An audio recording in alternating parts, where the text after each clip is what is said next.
आइए आज का संदेश में जाएंगे। दानिएल की किताब खोलेंगे हम लोग सब लोग। दानिएल की किताब तीसरा अध्याय हम आ सकते हैं, अंदर आवाज आ रहा है। दानिएल का तीसरा अध्याय वचन 1 पढ़ूंगा, उसके बाद में 16 से मैं 28 तक पढ़ूंगा। आप लोग तैयार हैं? हालेलुया। तो आप लोग वहाँ पर आ जाइए। मैं आप लोगों के लिए पढ़ता हूँ इन वचनों को। और लिखा है, नबूकदनेस्सर राजा ने सोने की एक मूरत बनवाई जिसकी ऊंचाई 60 हाथ और चौड़ाई 6 हाथ की थी, और उसने उसको बेबीलोन के प्रांत के दूरा नामक मैदान में खड़ा कराया। 16 में सदरक, मेशक और अबेदनगो ने राजा से कहा, हे नबूकदनेस्सर, इस विषय में तुझे उत्तर देने का हमें कुछ प्रयोजन नहीं जान पड़ता। हमारा परमेश्वर जिसकी हम उपासना करते हैं वह हमको उस धधकते हुए भट्टे की आग से बचाने की शक्ति रखता है, वरन हे राजा, वह हमें तेरे हाथ से भी छुड़ा सकता है। परंतु यदि नहीं तो हे राजा, मुझे मालूम हो कि हम लोग तेरे देवता की उपासना नहीं करेंगे और ना तेरी खड़ी कराई हुई सोने की मूरत को दंडवत करेंगे। तब नबूकदनेस्सर झुलझा उठा और उसके चेहरे का रंग सदरक, मेशक और अबेदनगो की ओर बदल गया। उसने आज्ञा दी कि भट्टे को 7 गुना अधिक धधका दो। फिर अपनी सेना में के कई एक बलवान पुरुषों को उसने आज्ञा दी कि सदरक, मेशक और अबेदनगो को बांधकर उन्हें धधकते हुए भट्टे में डाल दो। तब वे पुरुष अपने मोजों, अंगरखों, बांगों और वस्त्रों सहित बांधकर उस धधकते हुए भट्टे में डाल दिए गए। वह भट्टा तो राजा को दृढ़ आज्ञा होने के कारण अत्यंत धधकता गया था। इस कारण जिन पुरुषों ने सदरक, मेशक और अबेदनगो को उठाया वे ही आग की आंच में जल मरे। और उसी धधकते हुए भट्टे के बीच में तीनों पुरुष सदरक, मेशक और अबेदनगो बंधे हुए फेंक दिए गए। तब नबूकदनेस्सर राजा ने अचंभित हुआ और घबराकर उठ खड़ा हुआ और अपने मंत्रियों से पूछने लगा, क्या हमने उस आग के बीच में 3 पुरुष बंधे हुए नहीं डलवाए? उन्होंने राजा को उत्तर दिया, हाँ राजा, सच बात तो है। फिर उसने कहा, अब मैं देखता हूँ कि 4 पुरुष आग की बीच खुले हुए टहल रहे हैं और उनको कभी भी हानि नहीं पहुंची। 4थे पुरुष का स्वरूप ईश्वर के पुत्र के सदस्य है। फिर नबूकदनेस्सर उस धधकते हुए भट्टे के द्वार के पास जाकर कहने लगा, हे सदरक, मेशक और अबेदनगो, हे परम प्रधान परमेश्वर के दासों, निकल कर यहाँ आओ। यह सुनकर सदरक, मेशक और अबेदनगो आग के बीच से निकले आए।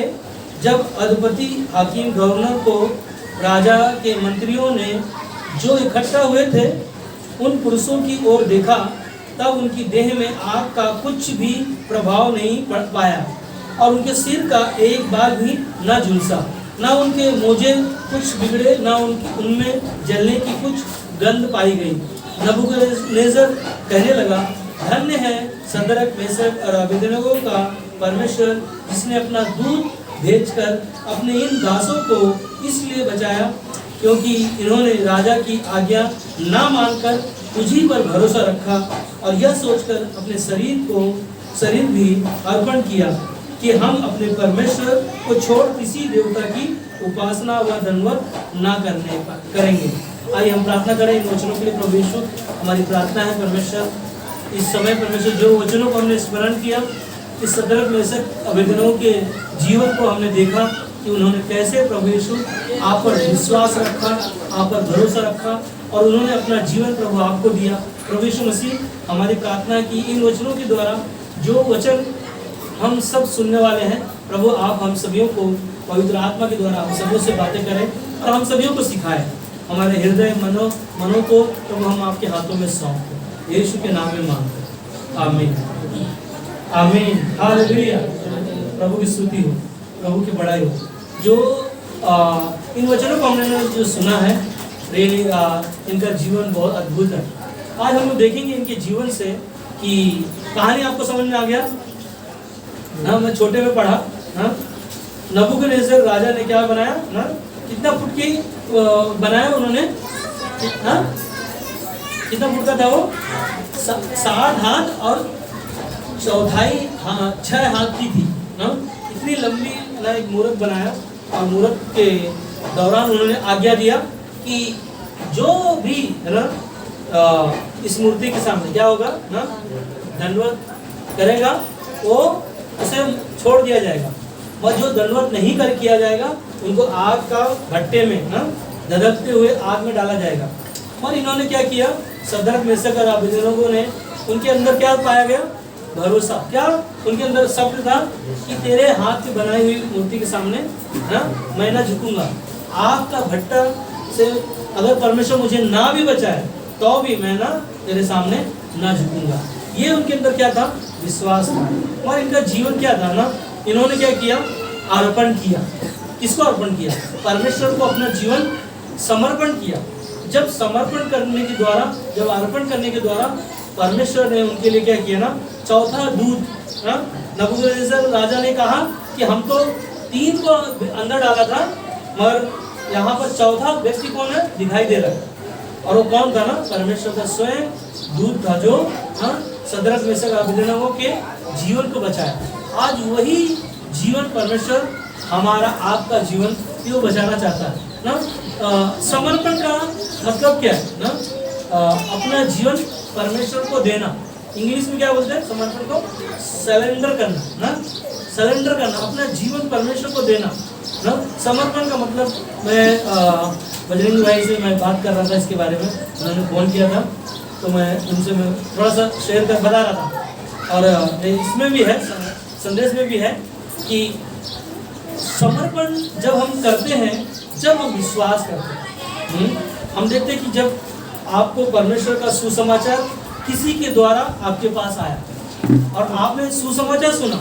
सुसमाचार क्या था कि यीशु मसीह 2000 साल पहले इस दुनिया में मनुष्य के पापों के लिए मनुष्य बनकर इस दुनिया में क्या हुआ ना, रहा। और रहने के द्वारा उन्होंने अंधों को आंखें दी, लंगड़ों को पैर दिए, मरे हुओं को जिंदा किया। और स्वयं यीशु मसीह ने हमारे आपके लिए क्रूस पर क्या किया, बलिदान हुआ।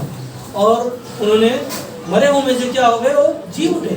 और आज वो कहाँ है ना, स्वर्ग में पिता की दाहिनी ओर ना, आज पिता की दाहिनी ओर बैठे हैं।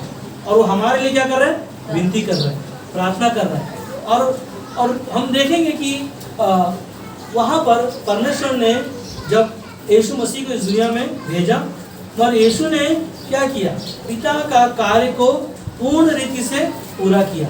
पूर्ण रीति से का मतलब है कि परमेश्वर ने जो उसको अपना जीवन जो संसार के लोगों के लिए दिया, हमारे लिए दिया, और उन्होंने संपूर्ण रीति से क्या किया, अपना परमेश्वर पिता का कार्य को पूरी तरह से क्या किया, समर्पण के द्वारा पूरा किया। आखिरी में क्रूस पर यीशु ने कहा पूरा हुआ। हालेलुया।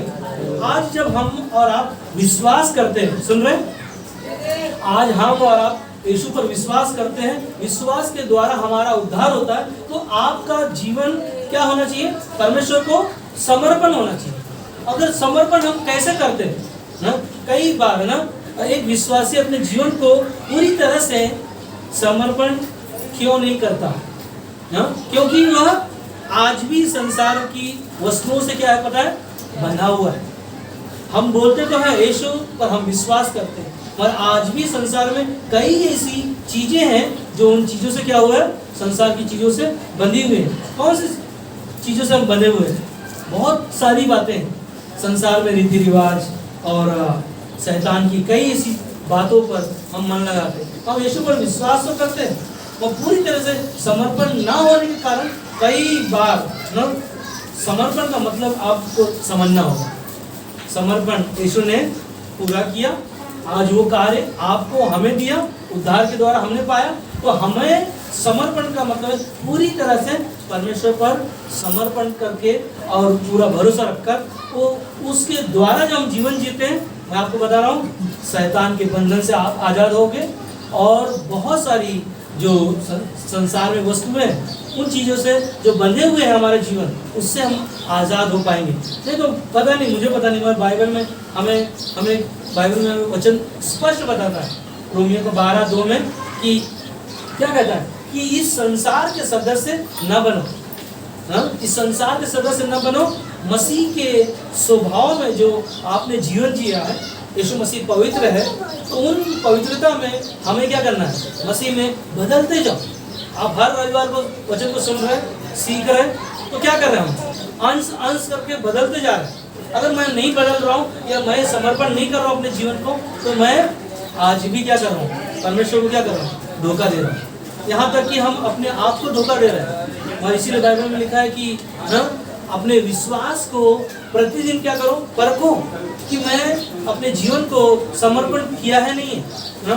आप जब सुबह उठते हो, कई लोगों के मैं बारे में देखता हूँ कि सुबह उठते हैं वो लोग प्रार्थना करते हैं, उनका बेटा, उनका पति जब जॉब पे जा रहा है तो उनके लिए वो प्रार्थना करते हैं कि है ना, सही सलामत परमेश्वर ने लेकर जाए। ये क्या है, आपने समर्पित किया है, अपने जीवन को परमेश्वर को दिया है। और कैसे, है ना, हम देखते हैं कि बाइबल में हम देखेंगे पहला पत्रस का 5, 6 और 7 में कहता है, इसलिए परमेश्वर के बलवान हाथ के नीचे दीनता से रहो। कैसे रहेंगे हम, परमेश्वर के हाथ जो है ना, उसका सामर्थ्य से भरा हुआ है, उसके साथ तो जैसे लोगों को छूता था, लोग क्या होते थे, चंगाई पाते थे।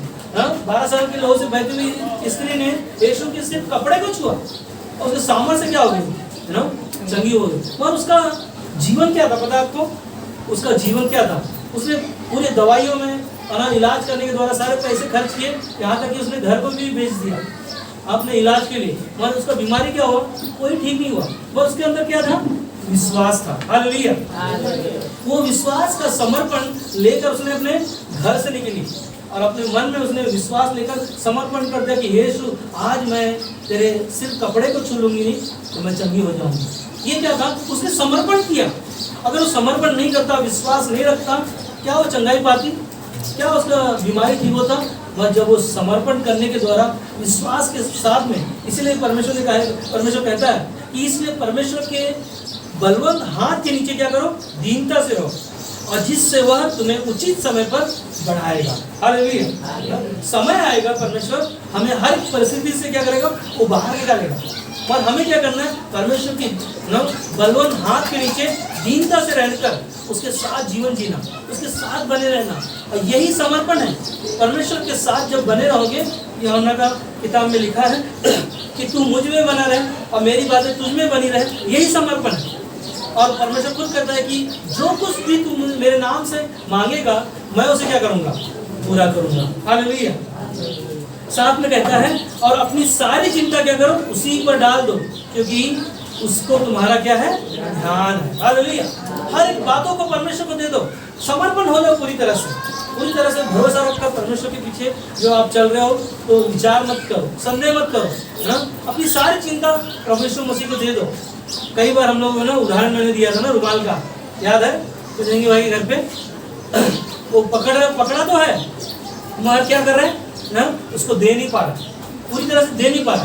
कारण क्या है, हम चिंता तो कर रहे हैं, चिंता में गुजर भी तो रहे, और उस समस्या से जब गुजरते हैं तो हमारे पास कोई रास्ता दिखाई नहीं देता, मगर हमारे पास क्या है ना, एक ही रास्ता ना। यीशु मसीह ने क्या कहा, मार्ग और सत्य जीवन मैं ही हूँ। तो हमें क्या करना है, परमेश्वर के हाथों में समर्पण करना अपने जीवन को, और परमेश्वर को कार्य करने देना।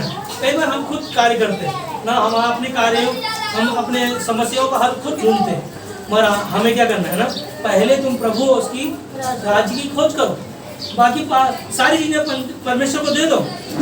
परमेश्वर को तुम्हारा ध्यान है, वो जानता है हमारे आपके विश्वास को, वो जानता है हमारे आपके मनों को, जानता है हमारे आपके दिलों को, जानता है हमारे आपके घरों में परिस्थितियों को, जानता है।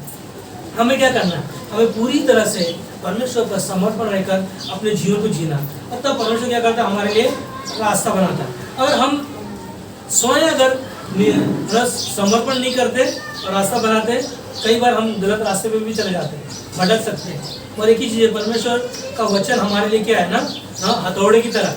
याद है पिछले रविवार को उन्होंने संदेश बताया ना कि परमेश्वर वचन क्या है, हथौड़ा है। और जब वो वचन हमारे जीवन में आएगा, और चूर चूर करके बाहर निकालेगा सारी चीज़ों को। हमें हमेशा वचनों पर मनन करना, परमेश्वर की बातों पर भरोसा रखना, ताकि हम समर्पण होकर अपने जीवन को जी सके ना। मत्ती का 16 अध्याय 24 और 25 में यीशु मसीह कहते हैं, तब यीशु ने अपने शिष्यों से कहा, क्या कहा? यदि कोई मेरे पीछे आना चाहे तो अपने आप का क्या करे? इनकार करे। क्या करे? है ना। यीशु ने क्या कहा शिष्यों से? यदि कोई मेरे पीछे आना चाहे तो अपने मन में, अपने जीवन में बहुत सारे विचार है, उनको क्या करो ना, उनको बोलो बाहर निकालो, है ना। अपने आप से इनकार करे और अपना क्रूस उठाए और मेरे पीछे हो ले। क्योंकि जो कोई अपना प्राण बचाना चाहे वो उसे खोएगा, परंतु जो कोई मेरे लिए अपना प्राण खोएगा वो उसे पाएगा। हालेलुया ना। तो हमें हर दिन क्या करना है? अपने विश्वास का परख करना। हमें परमेश्वर के क्रूस की बातों को याद रखना। उसे हम अनजान नहीं हो सकते, हम उसे भूल नहीं सकते। इसलिए पौलुस पहला कुरिन्थियों का 1:18 में कहता है कि क्रूस की कथा नाश होने वालों के लिए मूर्खता है, मगर हम और आप उद्धार पाने वालों को परमेश्वर का सामर्थ्य है। और परमेश्वर के नाम पर जो लोग विश्वास किया है, उद्धार पाया है, उनके लिए परमेश्वर का नाम का नया जीवन है। और वो जीवन जब आपने कैसे पाया? क्योंकि आपने परमेश्वर को भरोसा रखकर उद्धार के द्वारा आपने अपना जीवन समर्पण किया। इसीलिए परमेश्वर कहता है ना कि क्रूस की बातें लोगों के लिए क्या है?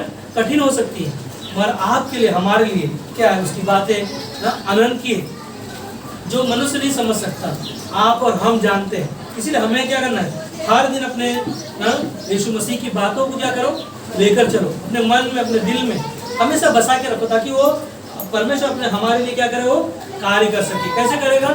पूरी तरह से अपने जीवन को भरोसा रखने के द्वारा। नीति वचन 3 अध्याय 5-6 में कहता है, संपूर्ण मन से क्या करो?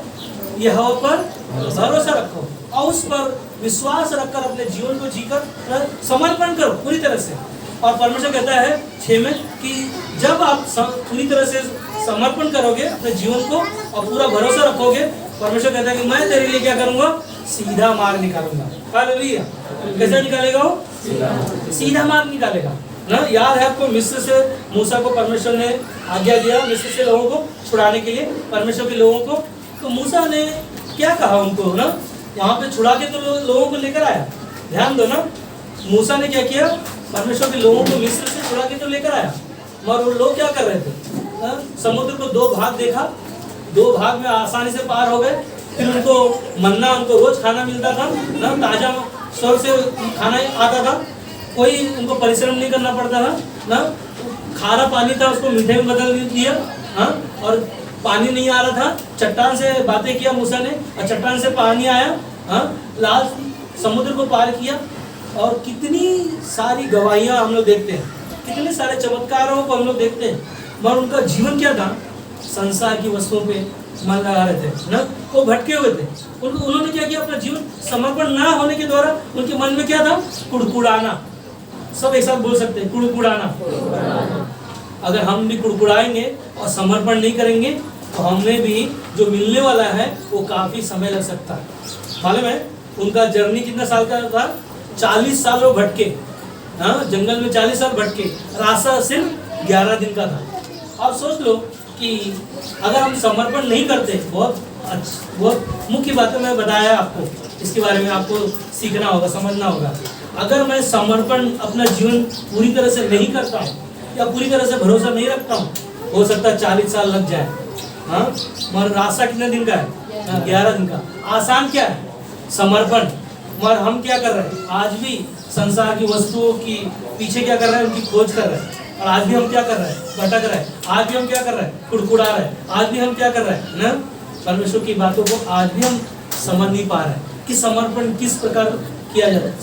समर्पण का मतलब है जब एक पति और पत्नी जब विवाह होता है, उनके मन दिल क्या होते? अलग होते। आप लोग है इधर? आवाज नहीं आ रहा आप लोगों का? हाँ, हम लोग बड़ा रिकॉर्डिंग हो रहा है तो हाँ, मेरा ही आवाज आएगा वहाँ पर। हाँ, जब पति और पत्नी का विवाह होता है, क्या वो लोग अलग अलग होते? हाँ, अभी भी आवाज नहीं आया। हाँ, हालेलुया, तालियां बजा सकते हैं। हालेलुया, प्रभु की स्तुति है। एक होते, उनका मन ये नहीं है ना, उन्होंने क्या किया, एक दूसरे को अपना जीवन क्या किया, समर्पण कर दिया, वो एक हो गए। आज जब बहुत अच्छी शब्द बोला उन्होंने, जब एक हो जाओगे तो परमेश्वर एक है हमारा, दूसरा नहीं है। हाँ, सदरक मेशक अबेदनगो ने क्या निर्णय लिया कि ना तेरे बनाए हुए चीजों पर मैं क्या करूंगा, दंडवत नहीं करूंगा। मेरा परमेश्वर तेरी बनाई हुई आग से ना भी बचाए तब भी मैं उस पर भरोसा ना करूंगा। ये समर्पण, जब समर्पण उन्होंने अपना जीवन समर्पण किया तभी तो यीशु है ना, परमेश्वर ने उनके लिए क्या किया, दूध भेजा। और वहां पर क्या किया, नबूकदनेस्सर राजा जो था वो बोला कि मैंने यहाँ पर 3 को डाला था और यहाँ पर 4 को दिखाई दे रहा, और उनके जो डाला जो था वो जो क्या हो गए, हमने सुना था वो मर गए। और जब उनको नबूकदनेस्सर राजा ने आग की भट्टी के पास आकर कहा कि तुम क्या करो, बाहर निकल आओ। हाँ, जब उन्होंने बाहर आए तो उनको चेक किया गया है ना, उनको ना कोई जलने का बदबू नहीं आ रहा है, कोई उनको ये नहीं हो रहा है, पूरी तरह से उन्होंने छुटकारा पाया। मगर पता है, ध्यान दो इस सबको, उन्होंने कौन सी चीजों से रिहा होकर आए पता है, उनको बंधन से बांधा था, हाथ को बंधन से बांधा था। वो लोग क्या हो गए ना, उनको उन चीजों से क्या किया, छुटकारा पाया। हालेलुया। वो बंधन जो था उनको जो बांध के डाला था, याद है, उनको बांध के डाला गया था, सुना था आपने ना, वो बंधन क्या हुए, उनके जल के खत्म हो गए। और वही है बंधन जो उन्होंने अपना जीवन समर्पण किया, और समर्पण करने के द्वारा वो बंधन से क्या हो गए, वो आजाद हो गए। बाइबल में लिखा है कि जब तुम सत्य को जानोगे, सत्य तुम्हें क्या करेगा, आजाद करेगा। मन मैं बताऊं, आज भी हम आजाद नहीं हुए, आज भी हम कई चीजों में बंधन में बंधे हुए हैं, संसार के रीति रिवाजों में, संसार की वस्तुओं में, शैतान की बंधनों में। और उन चीजों की वजह से क्या हो रहा है पता है, हम आज भी क्या हो रहा है, चंगाई प्राप्त नहीं कर पा रहा है, आज भी हमारे घर में शांति नहीं आ रहा है, आज भी हमारे घर में ना हमारे मन में संतुष्टि नहीं आ रहा है। क्यों? कई चीजें जो है अभी भी हमने ना परमेश्वर को समर्पण नहीं किया। इन चीजों को जब आप समर्पण करोगे, परमेश्वर आपके लिए रास्ता बनाएगा, परमेश्वर आपके लिए द्वार खोलेगा। इसीलिए परमेश्वर को अपना जीवन क्या करो, सौंप लो। कैसे सौंपोगे, कैसे सौंपोगे? बाइबल में लिखा है भजन संहिता 46 का 10 में कि चुप रहो और जान लो कि मैं ही परमेश्वर हूँ। क्या है, क्या कहता है? चुप रहो और जान लो कि मैं ही परमेश्वर हूँ, और मैं जातियों में महान हूँ और पृथ्वी भर में क्या हूँ, महान हूँ। परमेश्वर को क्या करना है, आपको समर्पण करने के द्वारा आप आज भी परमेश्वर को जानने के लिए आप अपना जीवन, मन, जीवन आप देखो परमेश्वर आपके जीवन में परमेश्वर बातें करेगा, परमेश्वर आपके लिए सुरक्षा रक्षा करेगा, आपके लिए मदद करेगा, आपके लिए द्वार खोलेगा।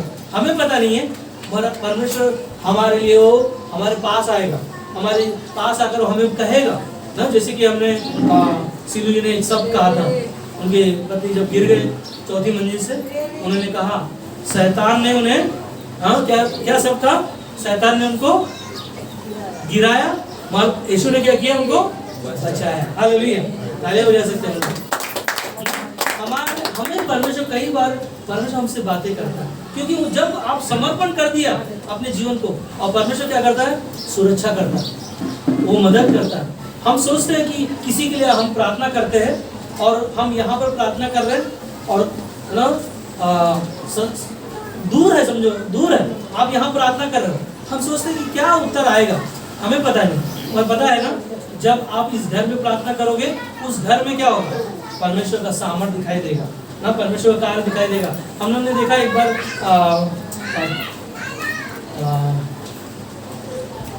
अंगूरा जी के घर पे हम लोग प्रार्थना कर रहे थे, उपवास प्रार्थना में हम लोग उनके घर में प्रार्थना कर रहे हैं, और उनके घर के सामने क्या हो रहा है ना, एक लड़की है जो शैतान के बंधन में बंधी है, और वो हम लोग यहाँ प्रार्थना कर रहे हैं और वो उसके घर में है, और वो वहाँ से सुन रही है, यहाँ से आवाज़ वहाँ पर जा रहा है, और उसने वहाँ पर बोला कि जो वहाँ पर आया ना, वो आदमी भी यहाँ से भगाओ, हाँ यहाँ से निकालो उसको।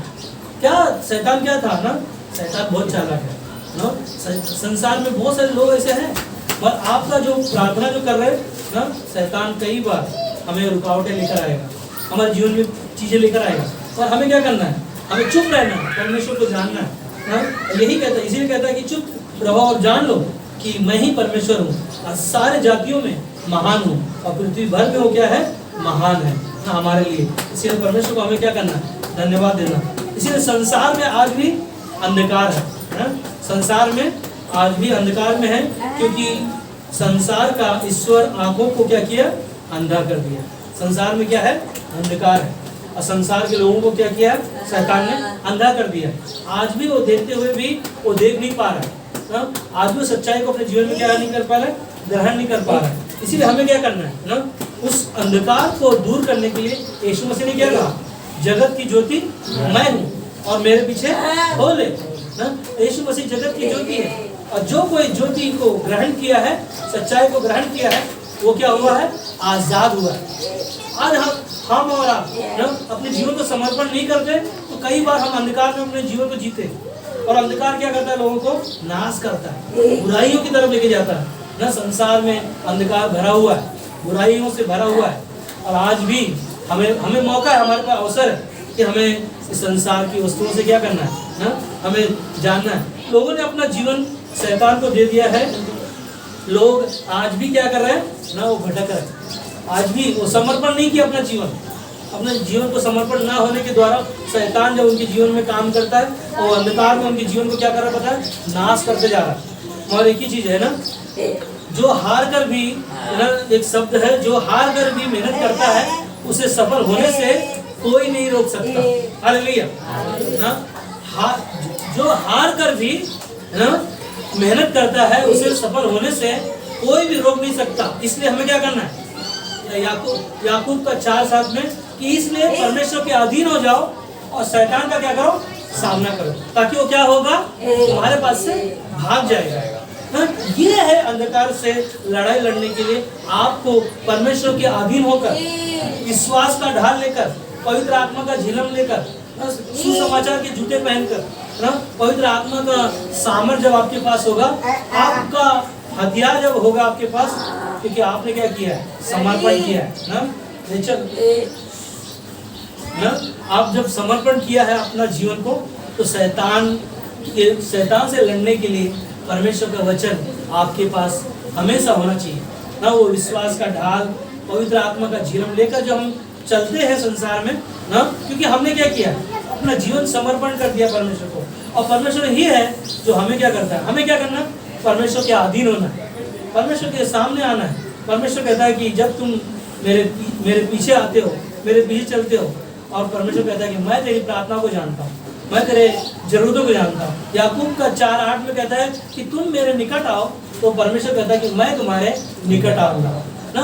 तो आज हमें क्या करना है, अपना जीवन जब परमेश्वर को दिया है, तो पूरी तरह से परमेश्वर को क्या करो, समर्पण करो। प्रभु यीशु मसीह कहते हैं कि कहते हैं तुम मन छोटा ना कर, जहाँ तेरे अपने मुंह फेर लेंगे, वहाँ मैं तेरे साथ हो लूंगा। हालेलुया। क्या कहता है यीशु ने, क्या कहा, प्रभु यीशु कहते हैं तुम मन छोटा ना कर, जहाँ तेरे अपने मुंह फेर लेंगे, वहाँ मैं तेरे साथ होऊंगा। संसार में लोग हमारे कई बार हमारा ध्यान से ना रास्ते से चले जाएंगे, हमें उन पर ध्यान नहीं देना। संसार के लोग हमारे साथ ना आदर ना करें, हमारा परमेश्वर कहता है कि मैं तुम्हारे साथ होऊंगा उस समय। आज हमें उन लोगों को नहीं देखना, लोगों के जीवनों को नहीं देखना ना। यीशु जो कहते हैं ना, उन बातों पर मन लगाना, और हमें वचनों पर भरोसा रखना, क्योंकि वचन ही हमारे लिए क्या है ना, दो-धारी तलवार है। वचन ही हमारे लिए ना प्रेरणा है, उसने बोला और हुआ है ना। शैतान मालूम है ना, यीशु मसीह के पास जब लेकर आया परीक्षा, तो याद है यीशु मसीह को प्रलोभन लेकर आया ना, पत्थर को बोला कि रोटी बनने के लिए, मगर यीशु मसीह ने क्या कहा, लिखा है पवित्र शास्त्र में, मनुष्य केवल ना रोटी से नहीं, परंतु परमेश्वर के वचन से, जो मुख से निकला वो वचन से क्या होगा, जीवित रहेगा। आज यीशु ने क्या किया उस समय ना, उसके पास क्या था, परमेश्वर का वचन उसके पास था, इसीलिए शैतान क्या हो गया, वहां से वो भाग गया। आज परमेश्वर के अधीन होकर जब हम समर्पण होकर अपने जीवन को जिएंगे, शैतान क्या होगा पता है, आपके वहां से भागेगा। आपको पता नहीं चलेगा, पर आप वचन जब सुनते परमेश्वर आपके मन को, दिल को बदलेगा। इसलिए मैंने तो अपनी पवित्रता को देखता हूँ ना, मैं अपने कुछ एक विचार लिखा है, मैं पढ़ रहा हूँ आप लोगों के लिए कि मैंने तो अपनी पवित्रता को देखता हूँ और ना अपनी योग्यता को। क्या देखता हूँ? ना तो मैं अपनी पवित्रता को देखता हूँ कि मैं कितना अच्छा हूँ, ना अपनी योग्यता को देखता हूँ कि मैं कितना अच्छा हूँ, परंतु मैं यीशु मसीह पर विश्वास करता हूँ। हालेलुया। मैं अपने जीवन में नहीं देखता हूँ कि मैं कितना अच्छा हूँ, कितना मैं सेवकाई में काम कर रहा हूँ, कितना मेरे अंदर योग्यता, कितने मेरे अंदर गुण है। मैं उन चीज़ों पर नहीं देखता हूँ, मैं उन चीज़ों पर देखता हूँ जो यीशु मसीह पर विश्वास रखता हूँ। वो क्या है? विश्वास क्या है? समर्पण। आपने समर्पण किया अपने जीवन को, और जो समर्पण आपने अपने जीवन को किया है तो परमेश्वर हर एक चीज़ों का हल उसके पास है। परमेश्वर ने कहा कि तू मुझ में बना रहे, मेरी बातें तुझ में बनी रहे, और जो कुछ तू मेरे नाम से मांगेगा, यही समर्पण है। आज हमें क्या करना? उसमें बने रहना, और तब हम परमेश्वर क्या करेगा? हमारे लिए उपाय करेगा, है ना। याद है आपको एक पापी स्त्री यीशु मसीह के चरणों में इत्र लेकर आई थी। उसने क्या किया? अपना जीवन क्या किया? यीशु मसीह के चरणों में सौंप दिया। और वहां पर मालूम है कौन कुड़कुड़ा रहा था? एक व्यक्ति था वहां पर, यीशु मसीह के 12 चेलों में से एक था। कितने लोग याद है? हाँ, याद है किसी को? जब एक पापी स्त्री यीशु मसीह के चरणों में इत्र को डाला, वहां पर एक कुड़कुड़ा रहा था। उसको क्यों खराब कर रही है? हाँ ना, बहुत सारे वहाँ का जो वहाँ पर जो यहूदा था, वो बोल रहा था ना मन में, अरे इतना कीमती इत्र है ना, यीशु के चरणों में क्यों वेस्ट कर रहा है। और पता है पापी स्त्री ने क्या किया? अपना मन, धन और जीवन क्या किया? उसने समर्पण कर दिया। वो कीमत ही नहीं देख रहा है, उसका कीमत नहीं देख रहा है। उसका कीमत क्या है? यीशु मसीह। यीशु मसीह उसका उद्धार करता है। यीशु मसीह उसके पाप से बचाया, उसे नरक जाने से बचाया, और उसने क्या किया? अपना कीमती इत्र क्या किया? यीशु मसीह के है ना चरणों में डाल दिया, और क्या किया? अपने बालों से उसने पोंछा। और वो लोग वहां पर मगर विचार कर रहे थे, अगर ये परमेश्वर का पुत्र होता तो ये पापी स्त्री को क्या करता? पहचान लेता। पर यीशु ने वहां उत्तर दिया ना, क्या कहा? मैं तेरे घर आया मगर तूने मुझे जो पानी नहीं दिया, हाँ, मगर इसने क्या किया? मेरे बालों को ना, अपने मेरे पैरों को क्या किया? उसने इत्र से क्या किया ना, पूरी तरह से धोया। और क्या किया? उसने बालों से उसने क्या किया? तूने मेरे पैर को क्या किया? पोंछा नहीं, और इसने क्या किया ना? मेरे पैरों को धोया और साफ किया। तो ये क्या था उसका ना? ये उसका पापी स्त्री का जीवन था। और यीशु मसीह ने कहा ना, जा आज से क्या करना ना, पाप मत करना। और ये परमेश्वर इसी तरह हमें अनुग्रह देता है, इसी तरह हमें वो चंगाई देता है, इसी तरह हमारे समस्याओं को ना छुटकारा दिलाता है, इसी तरह हमारे लिए परमेश्वर क्या करता है? उपाय करता है। वो यहोवा जायरा परमेश्वर है, हर एक चीज़ों का प्रबंध करता है। इसीलिए जो पवित्र और योग्य दोनों होना बहुत जरूरी है। पवित्र होने के लिए क्या करना है? आपको अपना जीवन परमेश्वर को देना, क्योंकि पापी स्त्री ना पवित्र नहीं थी, और यीशु मसीह ने कहा तेरे पाप क्या हो गए? क्षमा हो गए। उसने क्या किया? अपना जीवन यीशु को समर्पण कर दिया। और योग्य दोनों होना चाहिए ना, हमारे पास दोनों चीज होना चाहिए। और योग्य नहीं है हम तो हमारा ना, हम कभी भी समर्पण नहीं हो पाएंगे ना। हमें समर्पण होने के लिए पूरी तरह से निर्भर होना चाहिए। निर्भर होकर जब हम अपने जीवन को जीते, परमेश्वर हमारे जीवन में क्या करता है? वो काम करता है। इसीलिए समर्पण का मतलब आखिरी में ना, परमेश्वर की आज्ञा क्या है? सब एक साथ में बोल सकते हैं। समर्पण का मतलब क्या है? ना, आप और हम परमेश्वर की आज्ञा का पालन कर रहे हैं, परमेश्वर पे हम विश्वास रख रहे हैं, भरोसा रख रहे हैं, यही हमारे लिए काफी है। इसीलिए ना प्रभु यीशु मसीह की इच्छा क्या है जो हम जान सकते हैं ना। जब हम समर्पण होते हैं तो प्रभु यीशु मसीह की इच्छा को क्या करते हैं? हम जान पाते हैं कि उसकी इच्छा क्या है। और परमेश्वर को केवल तुम्हारे शब्द नहीं चाहिए ना, हमें सिर्फ अच्छा शब्द बोलने वाला नहीं होना चाहिए, हमें उसके कार्य में दिखाई देने वाले भी होना चाहिए।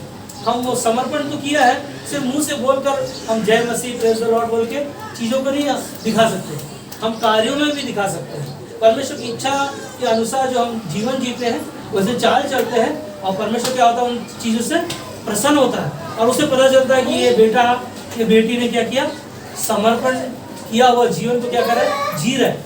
और जब जीते हैं परमेश्वर में क्या करता है, जीत दिलाता है, हर एक चीज़ों में वो जीत दिलाता है। इसीलिए उसे तुम्हारा हृदय, तुम्हारा क्या चाहिए, हृदय चाहिए। केवल क्या चाहिए, परमेश्वर का हृदय ना।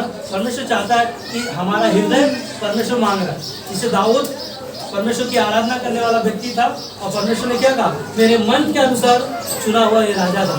उसने, दाऊद ने क्या किया, परमेश्वर के ऊपर पूरी तरह से अपना जीवन समर्पण किया और परमेश्वर ने उसको क्या किया ना, इस्तेमाल किया और राजा बना।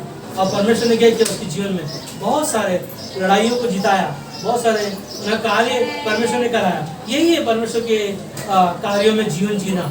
वो संसार में बहुत सारे दुख, तकलीफ, चिंता, समस्या लोगों के जीवन में आती हैं तो लोग बहुत बार निराश हो जाते हैं कि क्या होगा, कैसे हम जिएंगे, कैसे मरेंगे, क्या होगा पता नहीं। और एक ही चीज़ है, मरने के लिए मनुष्य को थोड़ा ही जहर काफ़ी है। बोल नहीं पा रहा हूँ सही से, क्या है, मनुष्य को मरने के लिए थोड़ा ही जहर काफ़ी है, लेकिन जीने के लिए बहुत सारा जहर पीना पड़ता है ना। मनुष्य को जीने के लिए ना थोड़ा सा मिला दिया ना, काम खत्म। तो उसको जीवन जीने के लिए बहुत सारे जहर को क्या करना पड़ता है, पीना पड़ता है। तो आओ हम अपना जीवन परमेश्वर को क्या करें, समर्पण करें, ताकि वो जहर हमारे जीवन में कार्य न करने पाए।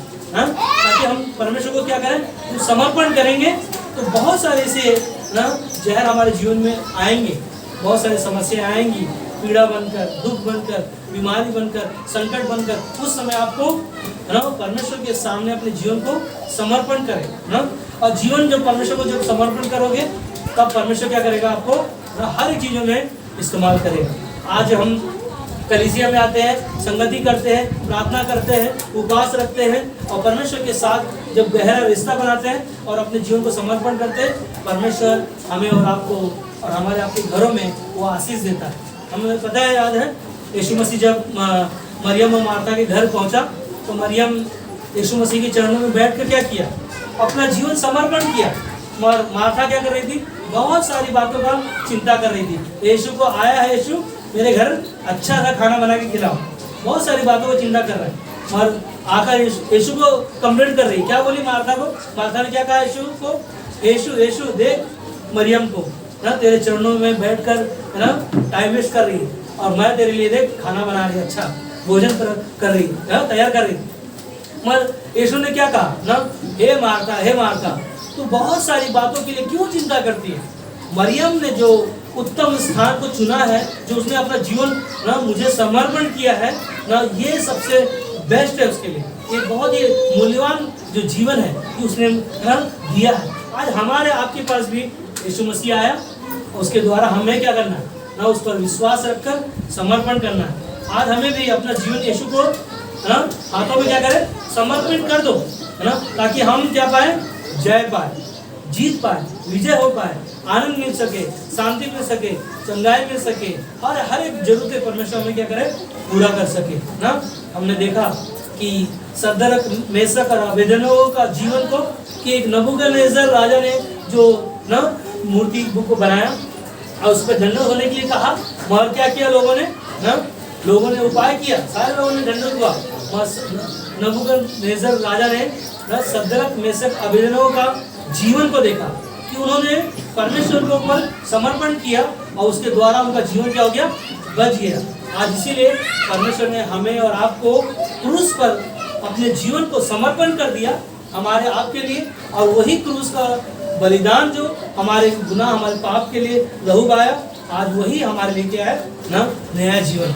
इसीलिए रोमियो का 12:2 में हमने पढ़ा कि संसार के सदस्य न बनो ना, जो मनुष्य क्या करे, संसार के चाल चलन में बदलता जाए। और यही है परमेश्वर के सम्मुख आना और परमेश्वर के पास आकर अपने जीवन को समर्पण करना, और ताकि परमेश्वर हमारे जीवन को ना नया जीवन बना सके। आमीन।